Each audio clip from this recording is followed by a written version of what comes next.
સર્વ શ્રીમદ ભગવદ્ ગીતા પ્રેમી ભાઈ બહેનોને મારા જય યોગેશ્વર. આજ તારીખ 26/3/26ના રોજ ગીતાસૂત્ર વિડીયો નંબર 12 છે.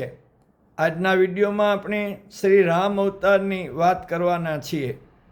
ભગવાન વિષ્ણુનો આ 7મો અવતાર છે.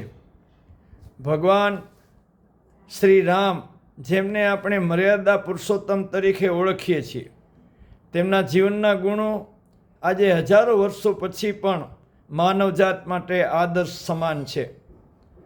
તેમના વ્યક્તિત્વના મુખ્ય ગુણો દરેક મનુષ્ય જીવનમાં ઉતારવાથી શ્રી રામ જેવું દિવ્ય જીવન બનાવી શકાય છે. ચાલો આ ગુણોને આપણે યાદ કરીએ. પહેલું, પિતૃભક્તિ અને વચનપાલકતા.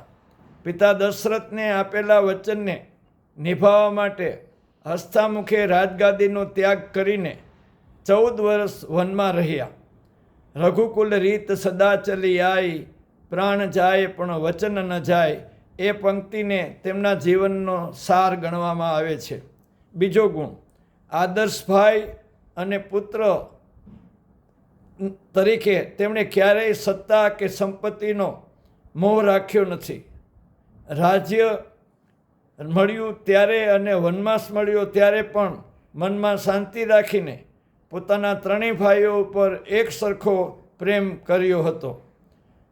ત્રીજું, પ્રજાપ્રેમી અને ન્યાયપ્રિયતા.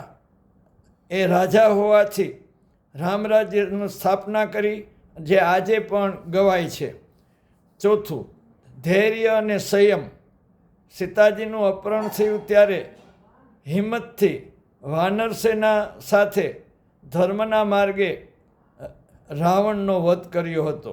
પાંચમું, સમદ્રષ્ટિ અને ઉદારતા. સબરી, નિષાદ, રાજગુહ, સુગ્રીવ, વિભીષણ વગેરે સાથે તેમનો વ્યવહાર એક સરખો વિવેકપૂર્ણ રહ્યો છે. ક્ષમાશીલ અને વિનમ્રતાનો તેમનો ગુણ. તેમણે સમુદ્ર અને રાવણ તરફ ક્ષમા બતાવી છે.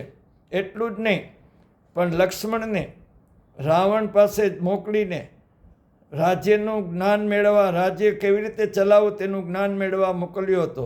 તે તેમની વિનમ્રતા અને ઉદારતા બતાવે છે. જય યોગેશ્વર. વધુ કાલે.